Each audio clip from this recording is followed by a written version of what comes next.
que si son campesinos, que si son bosquecinos, que si son negros. Miren, durante la administración española, la administración colonial española, Virginia Gutiérrez de Pineda, la gran antropóloga, demostró que habían 14 definiciones de los mestizos.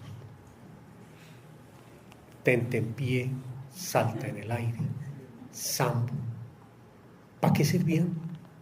¿Por el culto que tenían los españoles del lenguaje? No. ¿Para qué servía eso? Para dividir. ¿Cómo lo resolvía la gente?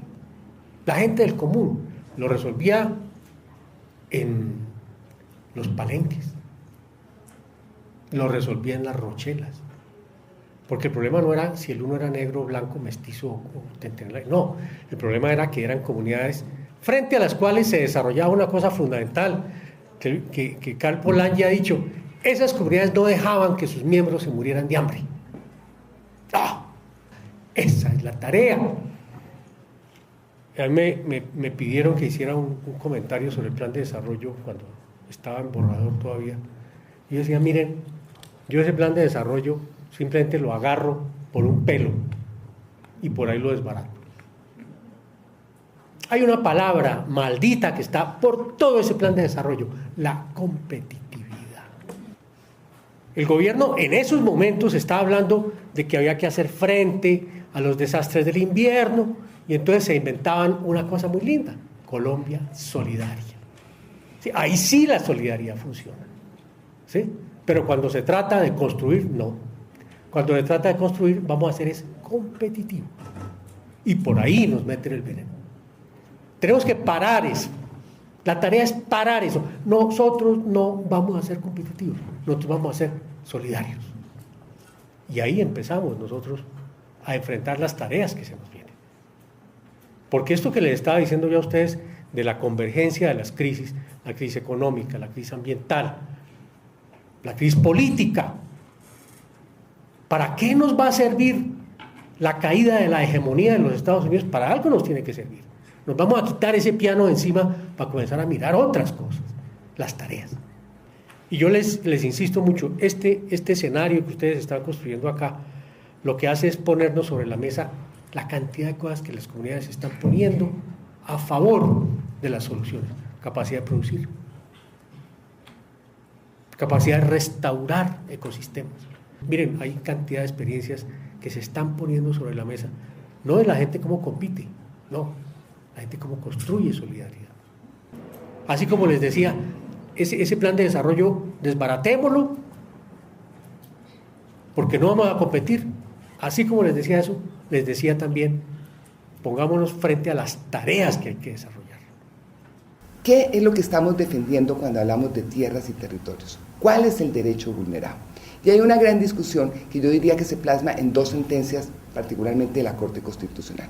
Por un lado está la sentencia T821 del 2007, donde habla de la obligación del Estado de proteger y respetar y reparar, es decir, restituir y restablecer los derechos cuando se ha violado el derecho a la propiedad y a las posesiones.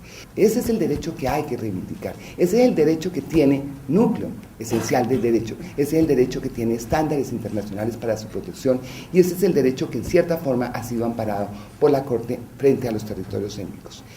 Y por otro lado está la sentencia T025 del 2005 y todos sus desarrollos. Permanentemente la Corte, y aún sigue haciéndolo, habla del componente de tierras y territorios, y cuando habla del tema de tierras y territorios ordena hacer una política de restitución. ¿Y dónde quedan los otros elementos del derecho a la propiedad y a las posesiones que deben ser amparados y protegidos? Es decir, el acceso, el goce, el disfrute de esos derechos. Si estamos hablando de autonomía, hay que reivindicar el derecho, y al derecho hay que ponerle nombre y apellido, porque de lo contrario no es fácil hacer la reivindicación, y es donde yo creo que hay una gran pérdida en la defensa y protección de las tierras, no solamente de las víctimas, insisto, sino de la población rural en general. Particularmente la sentencia de la Corte, la 129 del 2011, señala ese derecho al consentimiento previo, libre e informado, y establece unas reglas. Tenemos la regla de la buena fe, la regla de que la consulta previa es un derecho fundamental, la regla de que ese derecho a la consulta previa, al consentimiento previo, libre e informado, no se agota solamente en una etapa del proceso, sino que se inicia desde el momento en que se planea y se diseña el proyecto. ¿Cuál es el proceso que la consulta se ha adelantado desde que se concibió el proyecto? Y ahí hay una gran pregunta también.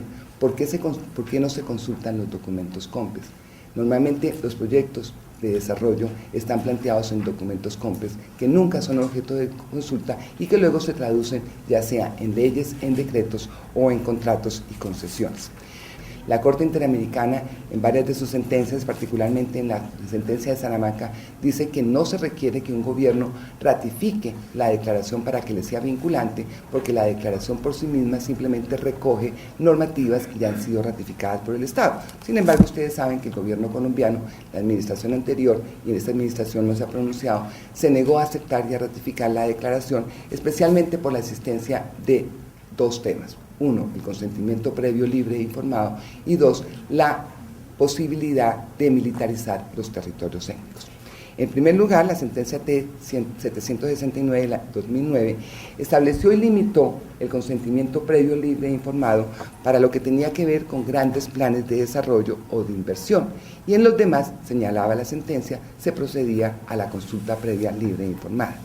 Por el contrario, la sentencia T-129 dice que no importa que se trate de un gran proyecto o de una gran inversión a gran escala, sino que todos aquellos proyectos, obras o actividades que puedan atentar contra la pervivencia de los pueblos indígenas y las comunidades afrodescendientes deben ser objeto de consentimiento previo, libre e informado.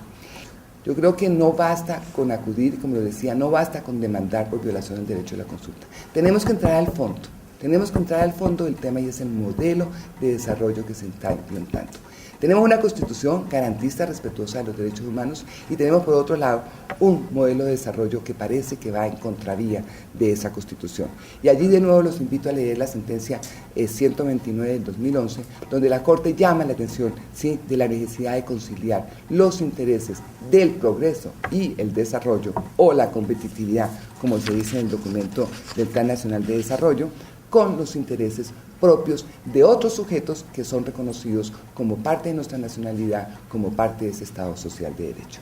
En fin, la autonomía y la defensa de los territorios étnicos amerita, más allá de los procesos de resistencia, que son muy válidos y muy valiosos, un acompañamiento desde la academia en desarrollar conceptos tan importantes como el consentimiento previo, libre e informado, conceptos tan importantes como la participación en beneficios. El plan de desarrollo apunta paradójicamente el famoso modelo de reprimarización de la economía, que ha colocado de alguna manera a esas locomotoras en choques unas tras otras, y de las cuales uno podría tener serias dudas de que a través de ellas vamos a lograr el desarrollo.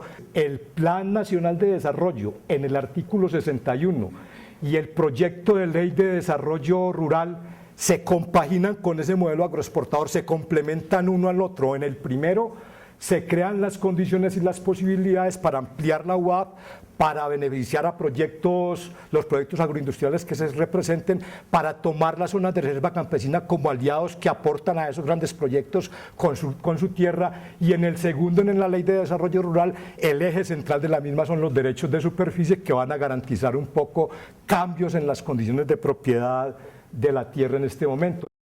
Ahora, los retos para finalizar, nosotros planteamos básicamente 5 retos. Uno, el fortalecer los niveles de organización y acción colectiva del movimiento campesino, del movimiento afrodescendiente y el movimiento indígena.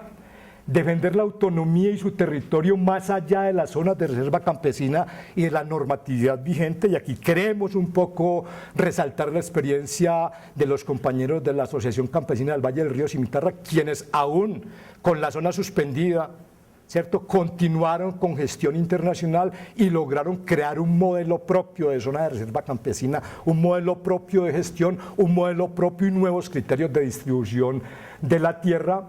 Y también señalamos que es necesario convertir el proceso de consolidación de estas zonas en un paso para reactivar el movimiento campesino y su lucha renovada por la reforma agraria integral y democrática, que como hemos visto después de 75 años ha sido una reforma agraria marginal completamente a la luz de los teóricos de antaño.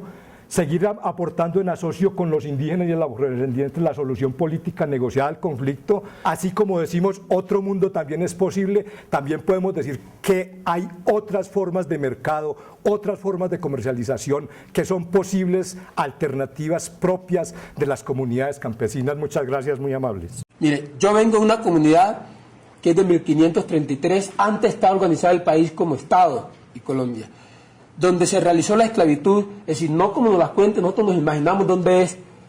Estuve en el sitio donde se hizo esclavitud, antes de estar el Estado colombiano. ¿Será que esa gente que desde esa época han venido allí y hoy están allí, como la comunidad del Carmelo, hoy el Estado le tenga que decir es que les vamos a ceder una tierra, cuando fueron ellos, mediante sus prácticas tradicionales, con el respeto a nuestras autoridades locales, vinieron sosteniéndolas y manteniendo sus culturas hasta el día de hoy?